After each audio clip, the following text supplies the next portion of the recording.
Hey guys, welcome back to crypto metal. आज है Monday और मैं आपके सामने लेके आया हूँ वीकली अपडेट। और ये वीकली अपडेट काफ़ी क्रिटिकल होता जा रहा है। काफ़ी सारे वीक से आप देख रहे हो कि हमें back to back red candles ही दिख रही है और एक छोटी छोटी कैंडल्स हमें बीच में दिखी थी ग्रीन में, पर बाकी सारा का सारा रेड ही चल रहा है। और ये रेड जर्नी हमारा स्टार्ट हुआ था 28 मार्च 2022 को, और तब से लेके ये वीकली चार्ट में देखो लगातार हमें मिल रहा है। बट आपको, अगर आप ये चैनल फॉलो कर रहे हो तो मैंने आपको हिंट देने शुरू कर दिए थे। सबसे पहला हिंट आया था यहाँ पर कि जैसे ये क्रिप्टो मार्केट सपोर्ट बैंड के नीचे आया था, ये क्रिप्टो मार्केट सपोर्ट बैंड दो एमए से कॉम्बिनेशन से बना हुआ है, जिसमें ऑरेंज लाइन 21 वीकली ईएमए है और वाइट लाइन जो लगा हुआ है 20 वीकली एसएमए लगा हुआ है। तो ये सब चीज़ें क्या करती हैं कि एक तरह का हमें इंडिकेशन देता है कि जब इसके नीचे आता है तो इसको मैं बेरिश मानता हूँ, और जब इसके ऊपर होता है तो मैं इसको बुलिश मानता हूँ। तो बुलिश का आप इंडिकेशन देख रहे हो कि जब ये नीचे से ऊपर आके इसको सपोर्ट बना लेता है तो ये काफ़ी ऊपर जाता है। बट आगे अपडेट देने से पहले मैं आपके लिए एक मैसेज देना चाहता हूँ कि जो भी हम डिस्कस करते हैं वो किसी भी एंगल से फाइनेंशियल एडवाइस नहीं है। उसके लिए आपको वाकई फाइनेंशियल एडवाइज़र को कॉन्टैक्ट करना चाहिए। तो वापस आते हैं अपडेट पे।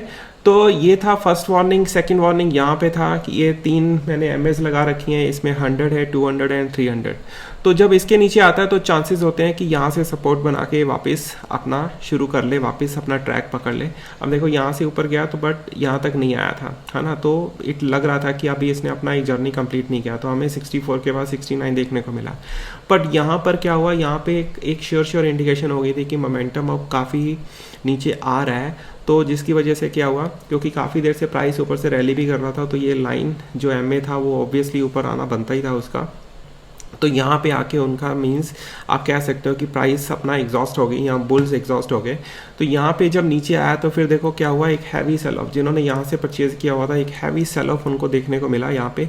उसके बाद एक इंडिकेशन यहाँ पे हमें आई कि यहाँ से सपोर्ट बनाए, पर चांसेस बड़े कम लग रहे थे, क्योंकि ये बैंड और ये जो लाइन है आपस में एक नैरो जोन क्रिएट हो रहा था, एक तरह का एपेक्स बनता जा रहा था। तो यहाँ पे एक्सपेक्ट कर रहे थे लोग कि यहाँ से ऊपर जाएगा, बट वो हुआ नीचे, क्योंकि ब्रेकआउट तो दो ही तरीके से जाता है, या तो ऊपर से जाएगा या नीचे की तरफ जाएगा। पर इस बार क्या हुआ, प्राइस आया नीचे। तो जब नीचे आया तो जब जैसे ही इसके नीचे आता है तो हमें अपना पुराना डाटा देख लेना चाहिए, जूम करके देख लेना चाहिए कि पिछली बार जब हुआ था क्या हुआ था। अब देखो यहाँ पर आया था तो इसने क्या किया था, 200 से सपोर्ट लिया था। अब 200 से इसका इंडिकेशन था, जब आपने अगर मेरा लास्ट वीक का देखा होगा तो मैंने बोला था कि यहाँ तक आ सकता है। पर जब ये क्या हुआ, ये लास्ट वीक जो मंडे हमने डिस्कस किया था, ये मंडे से लेके ये आज के मंडे ओपनिंग तक, तो ये प्राइस काफ़ी हद तक यहाँ तक आ गया था, यहाँ तक गया था, फिर बाद में यहाँ तक आ गया। मीन्स ये भी पेंच हो गया, पेनिट्रेट हो गया। अब इसके बाद क्या होता है कि जब ये 200 को भी ब्रेक करता है तो मोस्टली क्या होता है कि ये 300 की तरफ भागता है। तो यहाँ पे लोगों को एक कन्फ्यूज़न क्रिएट हो गया। एक तो वीकेंड था, ठीक है, ऊपर से सब लोग ये चार्ट इस तरह के खोल के बैठे थे, कि ने तो आगे भी लगाया हुआ था, किसी ने 200 की जगह पे 255 कर लिया है, 260 कर लिया है। तो एक मोटा मोटा थोड़ा सा अंदाज़ा लग जाता है इन चीज़ों से, क्योंकि ये लैगिंग इंडिकेटर्स ही होते हैं। पर फिर भी हमें पता चल जाता है, जैसे यहाँ से गिरा था तो एक इंडिकेशन आ गई थी ना कि यहाँ तक आ सकता है। तो आपको क्या चाहिए था कि जैसे ही इस तरह से आए तो आपको अपनी पोजीशन अल्ट्स में रिड्यूस करके अपने बीटीसी में चले जाओ या टॉप लीडिंग कॉइन्स में चले जाओ। बट आज जो इंडस्ट्री में जो चल रहा है, जैसे लूना के साथ हुआ, जैसे और कॉइन्स में हो सकता है, तो बीटीसी वाकई किंग है। तो उसमें आपको अपना मैक्सिमम पोर्टफोलियो आपको उसी में प्ले करना चाहिए, और जब भी आपको एक अच्छी अपॉर्चुनिटी मिले तो बीटीसी में ही सबसे पहले आपको एंट्री लेने की सोचना चाहिए, या बड़ा चंक उसमें होना चाहिए। अगर आप न्यूबीज हो, ट्रेडिंग करना चाहते हो, क्रिप्टो करना चाहते हो, तो बीटीसी में आपको ऊपर आपका मेजर चैलेंज बीटीसी पे होना चाहिए। उन कॉइन्स के पीछे ना जाओ जो 1000x 100x कहने के आप बोलते हैं, जो भी बोलते हैं, उसमें मुश्किल से आप अपने पोर्टफोलियो का करो अगर आप करना चाहते हो। मैं ये नहीं कहता पूरा ही मना कर दो, क्योंकि उसके बिना भी हमारा गुजारा नहीं होता। तो आप उसमें 1% 2% पूरा, अगर 100 रुपया लगाना है तो उसमें 1 या 2 रुपये लगाओ बस, है ना। 1 से 2% से ज़्यादा नहीं होना चाहिए, 1% ही होना चाहिए, ठीक है। तो ये था इसका update crypto market support band का। एक चीज़ मैं और बताना चाहूँगा, इसमें मैं क्या करता हूँ, इसको मैं बंद कर देता हूँ।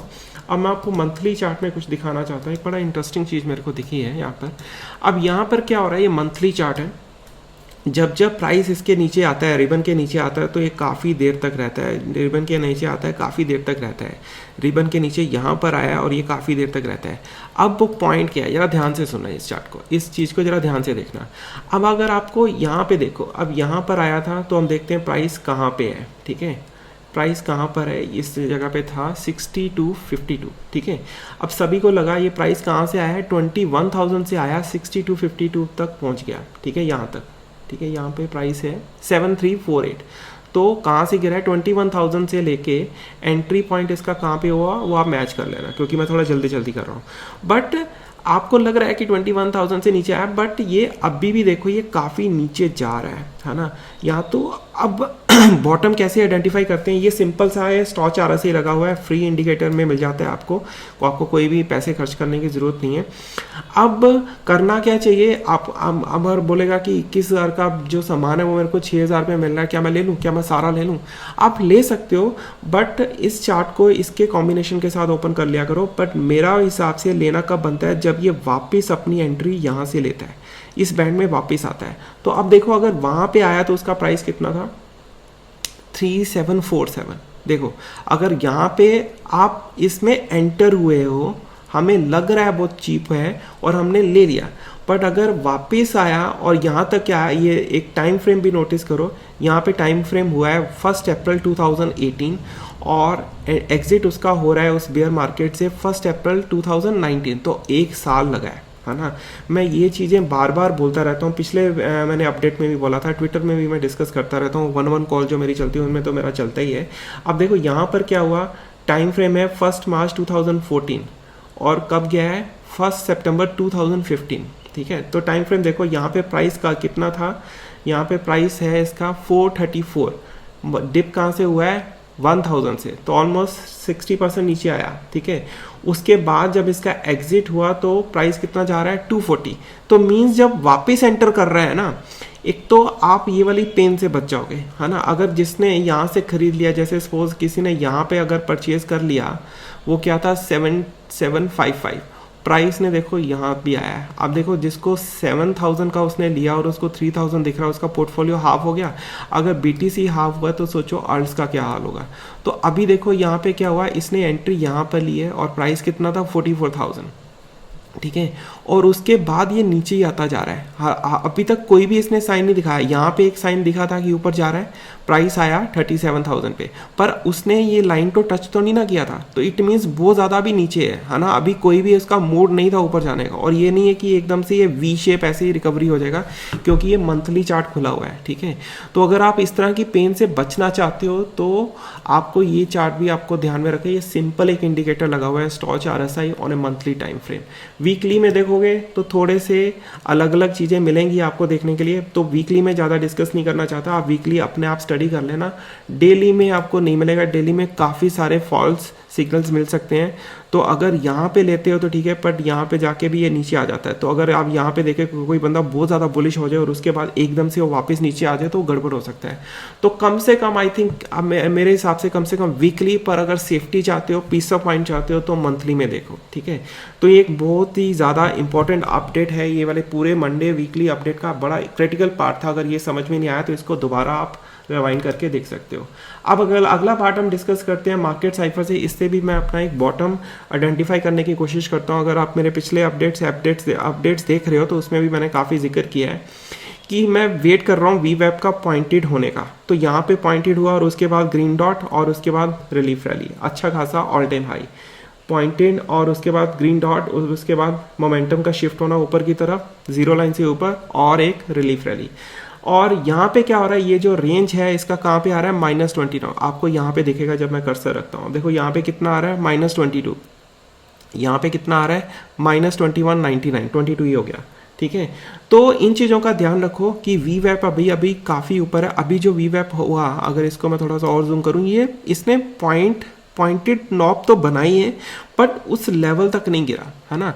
तो अभी भी गुंजाइश है है ना, पर इसको हम इग्नोर भी नहीं कर सकते। पर इस वाले को अगर मैं पिछले वाले थ्योरी के साथ डिस्कस कर लूँ, है ना, ये वीकली खुला हुआ है, पर इसको अगर मैं मंथली, ये डेली खुला हुआ है, पर अगर इसको मंथली कर लूँ तो यहाँ पे भी एक इंडिकेशन आ रही है कि यहाँ पे अभी टर्न नहीं हुआ। अगर टर्न होता है और यहाँ तक जाता है, क्योंकि यहाँ तक जाते जाते भी ये और थोड़ा सा नीचे आ सकता है।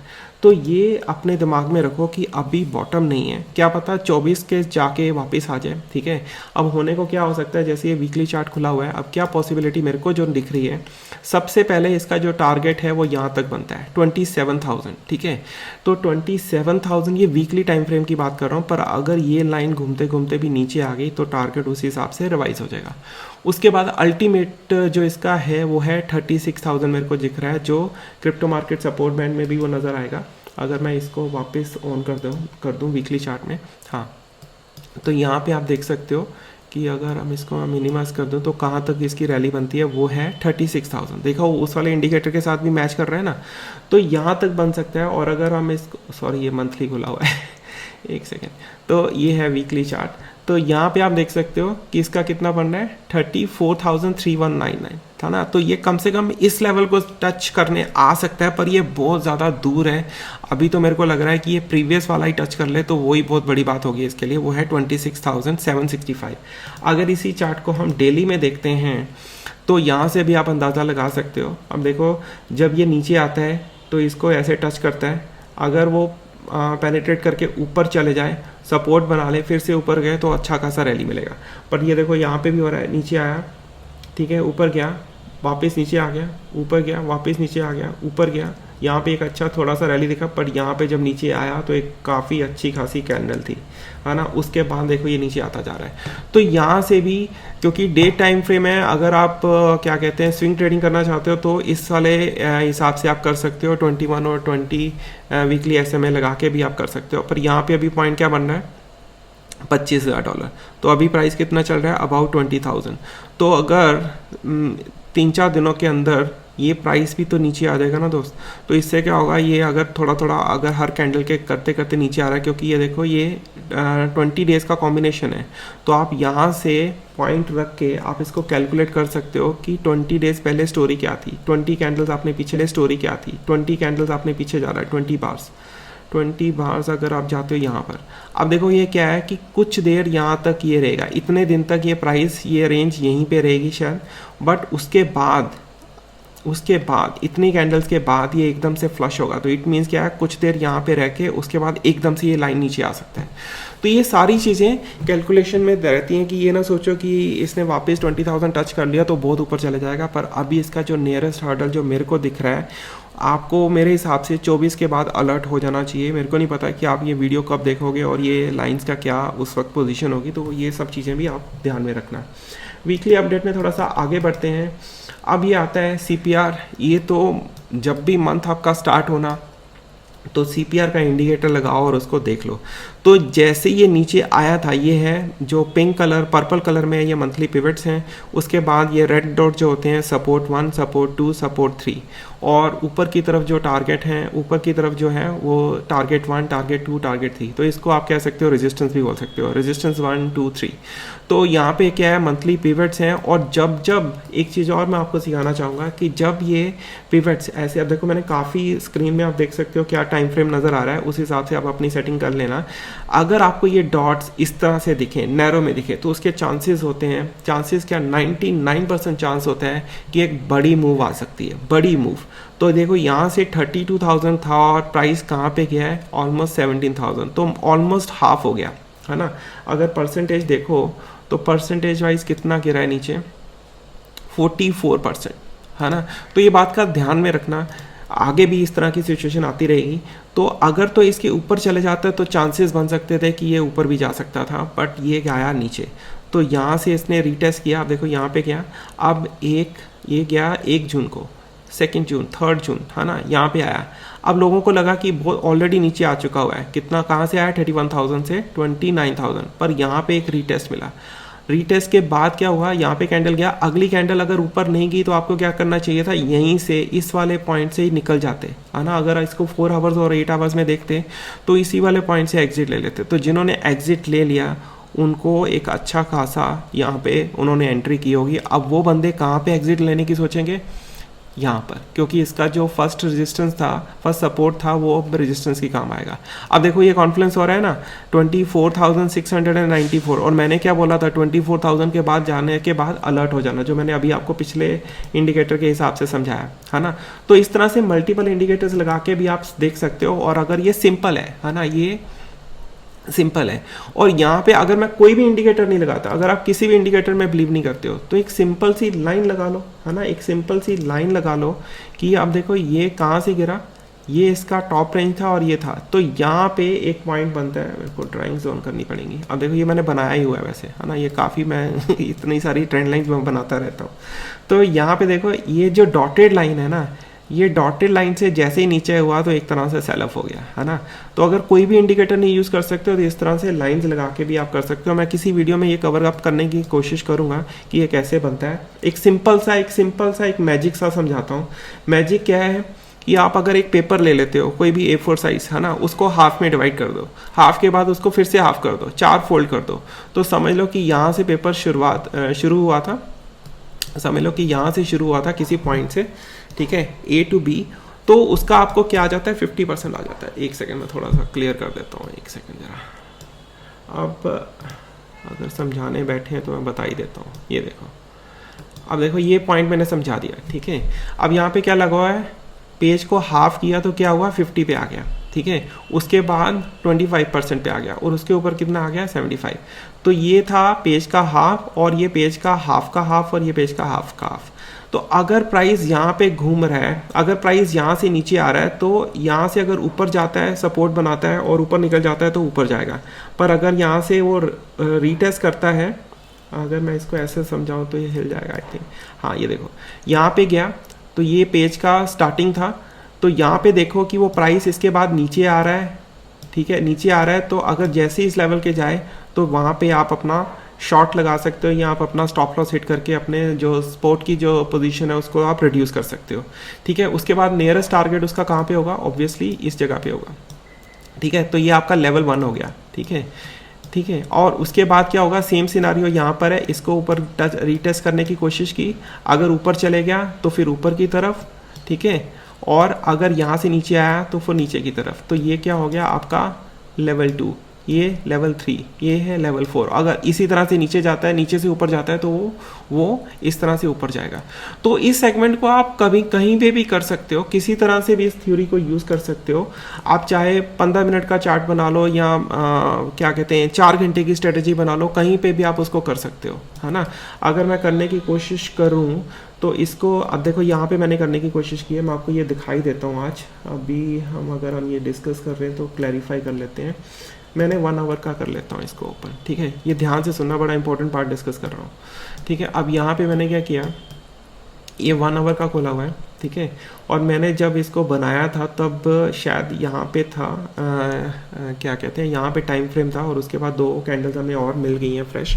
अब यहाँ पे एक इसका था, क्योंकि यहाँ से नीचे गिरा है और यहाँ तक गिरा है, तो मैंने क्या किया, ये पॉइंट A हो गया, ये पॉइंट B हो गया, और वही मैंने फिब लगाया, ठीक है।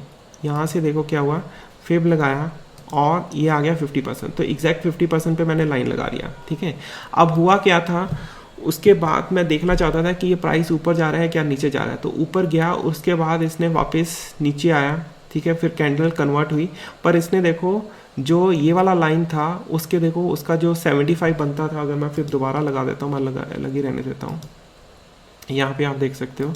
तो इसका फर्स्ट जो टारगेट था एंटर होने के बाद वो ये वाला था, पर यहाँ से प्राइस ने रिवर्सल ले लिया, ये वाली कैंडल की बात कर रहा हूँ। तो यहाँ से तक तो प्राइस आया है नहीं थर्ड कैंडल में, तो इट मीन्स अभी ऊपर जा रहा है। तो अगर यहाँ से मैं ट्रेड लेता हूँ तो मेरे को क्या देखना है कि इस लाइन के ऊपर जाके, ठीक है, एक कैंडल क्लोज हो, ये क्लोज हुआ, पर उसके बाद तो ये नीचे आ गया। होना क्या चाहिए था कि अगर ये बुलिश इसको मानता हूँ तो इसको क्या करना चाहिए था, ऊपर से अगर नीचे आता, यहाँ पे वो रुकता, उसके बाद अगली कैंडल बनाता, तो अगली कैंडल अगर यहाँ से सेफर साइड यहाँ पे मीन्स पहली एंट्री मैं यहाँ पे ले लेता और बाकी का जो रेस्ट पोजीशन है मैं यहाँ पे ऐड करता, तो मैं यहाँ से लॉन्ग कर सकता हूँ, यहाँ अपना जो स्पोर्ट का पोजीशन है वो मैं इंक्रीज कर सकता हूँ, ठीक है। इसी तरीके से आप देखो ये नीचे आ रहा है, तो अगर नीचे आने के बाद अगर यहाँ से या इस लेवल को भी क्रॉस कर जाता है तो इट मीन्स ये रीटेस्ट इसका फेल हो गया। तो मेरा क्या होगा, मैं यहाँ से इसको शॉर्ट कर सकता हूँ, है ना, क्योंकि स्पोर्ट की तो बाय होगी नहीं। तो अगर स्पोर्ट बाय करना चाहते हो तो आपको क्या करना चाहिए, यहाँ पे हल्का सा परचेस करो इस लेवल पे और स्टॉप लॉस उसके बिल्कुल नीचे लगा दो। पर जैसे ही अगर यहाँ पे आता है 20,500 पे आपका बाय हो सकता है। उसके बाद अगर वो नीचे चले जाता है तो फिर एक नीचे बाय करने का मौका मिलेगा। तो आप 20% यहाँ पे लगाओ, है ना, 20% यहाँ पे लगाओ और उसके बाद आप बाकी का नीचे के लिए रख दो। तो ये होता है जब हम DCA बोलते हैं ना, तो DCA का मतलब यही होता है कि छोटे छोटे पार्ट्स में अपनी बाय को बढ़ाना। तो इसको आप 5 से 10 हिस्सों में भी डिवाइड कर सकते हो, है ना, कुछ भी कर सकते हो। हु नोज कि 19,000 के नीचे भी चले जाए। तो ये तो टाइम फ्रेम भी तो देखो ना, 1 आवर का खुला हुआ है। तो इस हिसाब से मैं अपना परचेजिंग वगैरह सेट करता हूँ। तो वीकली अपडेट में थोड़ा सा और बढ़ते हैं।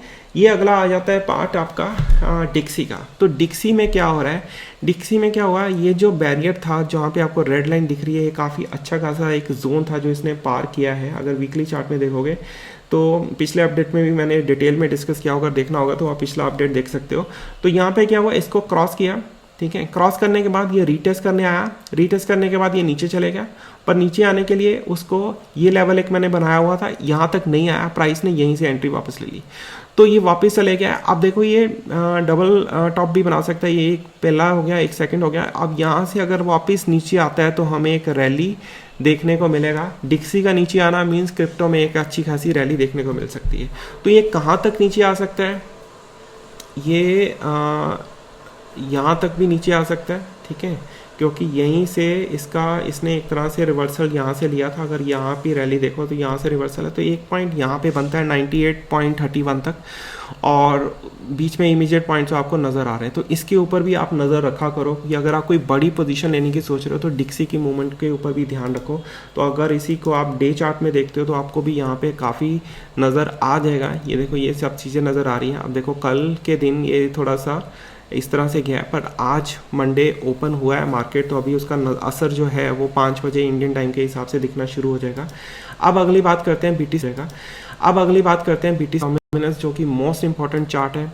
सभी को लग रहा है कि BTC डोमिनेंस नीचे आ रही है, ठीक है, वो दिख भी रहा है। ये कहाँ से नीचे आया, 48 से लेके यहाँ तक नीचे आया। तो उसकी वजह से क्या हुआ, अल्ट कॉइन में एक थोड़ा सा हमें रैली देखने को मिला, ठीक है। और अल्ट कॉइन्स कल संडे के दिन इतना इन कंपैरिजन टू BTC इतना ज़्यादा अल्ट कॉइन में मींस पैनिक नहीं क्रिएट हुआ। मींस काफ़ी कॉइन्स तो स्टेबल ही दिख रहे थे। जैसे सोल को मैंने देखा था, वो नीचे गिर ही नहीं रहा था उस जगह पे।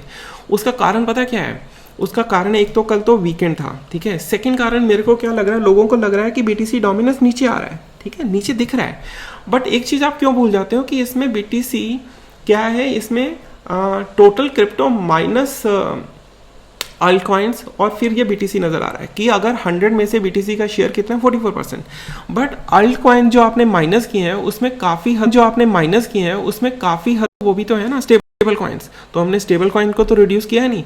तो अभी मैंने क्या किया, मैंने गूगल किया और वहाँ पे मैंने देखा कि स्टेबल कॉइन्स का परसेंटेज कितना है मार्केट में अभी। तो ये बड़ा पुराना आर्टिकल मेरे को दिखा, 15 फेब का दिखा है 2022 का। तब इन्होंने बताया था कि टोटल क्रिप्टो स्पेस में जो इसका जो शेयर है वो 8.24 है। और यहाँ पे मैंने कॉइन जब देखे तो USDT है, USDC है और DAI है। अभी वो तो कॉइन इन्होंने डिस्कस ही नहीं किए। जो USD था जो ख़त्म हो गया, 20 मिलियन 40 बिलियन वो भी था।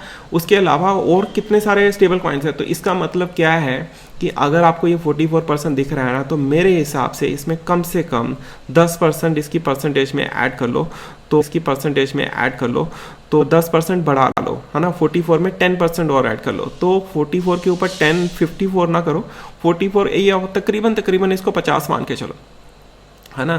तो अगर पूरा भी ले लेते हो, तो अगर इसके अकॉर्डिंग चलते हो तो अभी 8% दिखा रहा है। तो 100 में से 8%, वो सारा मैथमेटिक्स है वो आप कर लेना। तो ये चीज़ों का भी आप ध्यान में रखा करो कि ये सब चीज़ें भी मैटर करती हैं कि अभी BTC डोमिनेंस जो एक्चुअल हमें 44% दिखा रहा है ना, उसमें अल्ट कॉइन्स को भी स्टेबल कॉइन्स को भी माइनस कर दो तो क्या पता ये बैंड के ऊपर हो। हम सोच रहे हैं कि ये बैंड के नीचे है, पर ये क्या पता बैंड के ऊपर हो। अगर बैंड के ऊपर है तो अभी भी BTC डोमिनेंस बुलिश में है। तो ये पॉइंट मेरा क्लियर करना बड़ा इंपॉर्टेंट था। और दूसरा क्या मैं सोच रहा हूँ कि BTC डोमिनेंस मैं एक्सपेक्ट कर रहा हूँ कि ये जो है ट्रेंड लाइन मैंने बनाई है, ये कब से एक्टिव है, जनवरी से एक्टिव है। और यहाँ पे इसको सपोर्ट मिला और वापस चलेगा। और यहाँ पे अगर आता है 42% से भी ये सपोर्ट बना के ऊपर जा सकता है और यहाँ से भी लग रहा है कि अगर इसने ये वाला कैंडल क्रॉस कर दिया तो फिर इसको रीटेस्ट करने जाएगा। तो इन चीज़ों को भी आप ध्यान में रखा करो।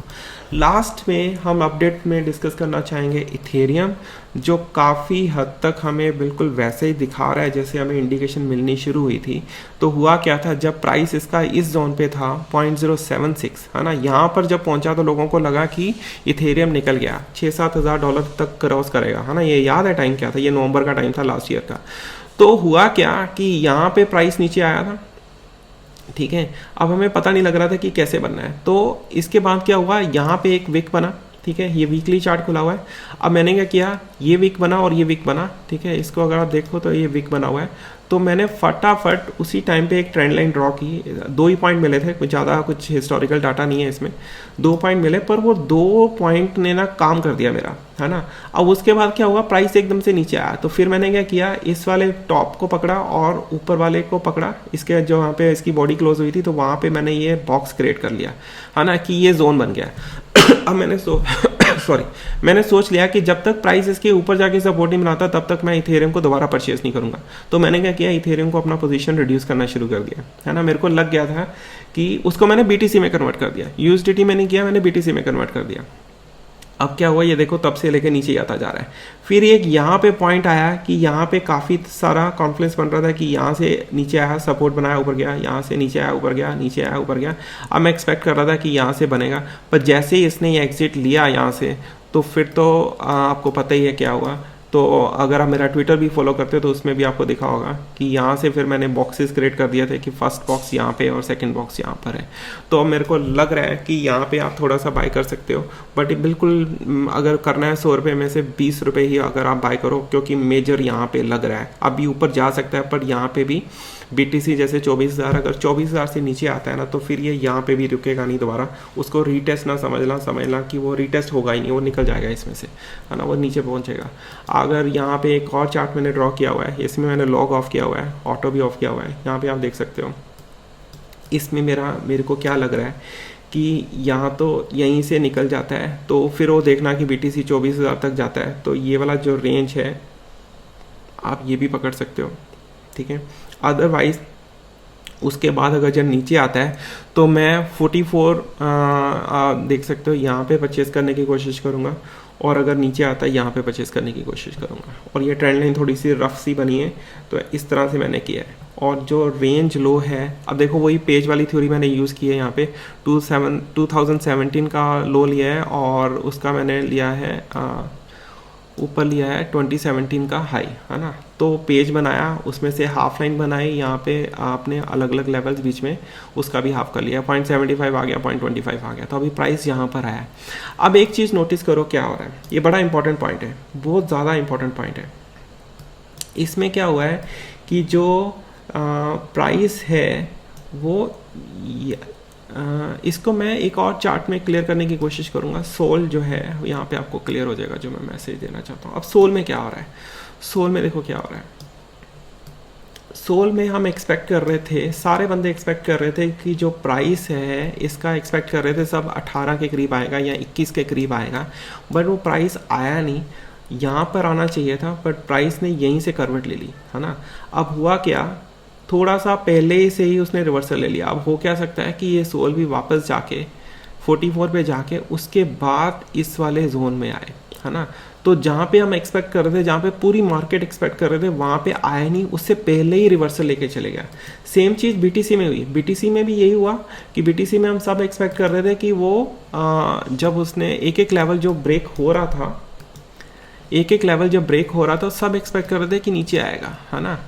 तो हुआ क्या, वो प्राइस ने उधर से रिवर्सल ले लिया। अब चांसेस क्या बन सकते हैं, ये काफ़ी कॉम्प्लिकेटेड आपके लिए लग रहा होगा। एक सेकंड में कुछ रिड्यूस करने की कोशिश करता हूँ, ठीक है। तो यहाँ तक प्राइस आया, बट जो मिड रेंज है ना वो यहाँ पे था। अब समझ रहे हो क्या मैं कहने की कोशिश कर रहा हूँ। मिड रेंज था 16,575 के करीब, पर प्राइस यहाँ पर आया। अब देखो यहाँ से रिवर्सल ले लिया। काफ़ी लोगों को जिन्होंने ये काफ़ी शार्प एक विक क्रिएट हुआ है, काफ़ी लंबा एक विक क्रिएट हुआ है। ये वीकली चार्ट है, अगर हम इसको डेली में भी देख लें तब भी आपको अंदाज़ा लग जाएगा। तो 2 दिन तक हमें यही नहीं समझ में आ रहा था कि प्राइस $10,000 की तरफ जा रहा है, $17,000 की तरफ जा रहा है, या वापस प्राइस ऊपर की तरफ जा रहा है ना। तो अब होगा क्या कि ये जो काम इसने जो अधूरा छोड़ा है मार्केट ने, है ना, तो यहाँ पे जाके अब जो अभी हमने पहले वीडियो के अर्लियर में पार्ट में डिस्कस किया है कि यहाँ से टच करके ये वापस यहाँ पे आएगा, है ना। अगर यहाँ पे सपोर्ट गिराता है तो फिर वो अगले नीचे वाले जो लेवल्स हैं एक्टिवेट हो जाएंगे। तो सेम सिचुएशन सोल के साथ है। तो सोल का भी मैं देख रहा हूँ, तो अभी बाय मैंने नहीं किया, बिल्कुल भी मैंने बाय नहीं किया। मैंने तकरीबन आई थिंक इसको इस वाली रेंज पे मैं नहीं कर पाया था, इस वाली कैंडल पे मैंने इसको थोड़ा सा रिड्यूस किया था, है ना। जितना भी मेरा स्टेकिंग में था मैंने सारा कुछ निकाल दिया, वहाँ से पूरा ही क्लीन कर लिया था। पर यहाँ से लेके यहाँ तक मेरे को काफ़ी अच्छा खासा मिल गया था, पर मैंने अभी भी ट्रेड नहीं किया क्योंकि मेरे को अभी मार्केट में लग रहा है कि जितने ज़्यादा कॉइन्स में मैं जाऊँगा उतना ज़्यादा मेरे को देखना पड़ेगा। तो मैं सिर्फ BTC और इथेरियम के ऊपर फोकस कर रहा हूँ। तो अगर तो ये BTC अपना 24,000 क्रॉस कर लेता है तो जो भी प्राइस आल्ट्स का होगा मैं परचेज कर लूँगा, है ना, with tight stop loss. Otherwise मैं एक्सपेक्ट कर रहा हूँ कि अगर ये नीचे आता है, क्योंकि अगर यहाँ पे 29 वाली जो चीज़ मेरे को $12 में मिलेगी, तो सोचो $30 का अगर एक आता तो $10-12 में मेरे पास 3 सोल आ जाएंगे, तो 1:3 का रेशो बन रहा है। तो ये था आज का क्रिटिकल अपडेट है। अगर कुछ भी समझ में नहीं आया तो इस वीडियो को दोबारा देखो और मिलते हैं एक नई वीडियो में जल्दी। Thank you so much for watching.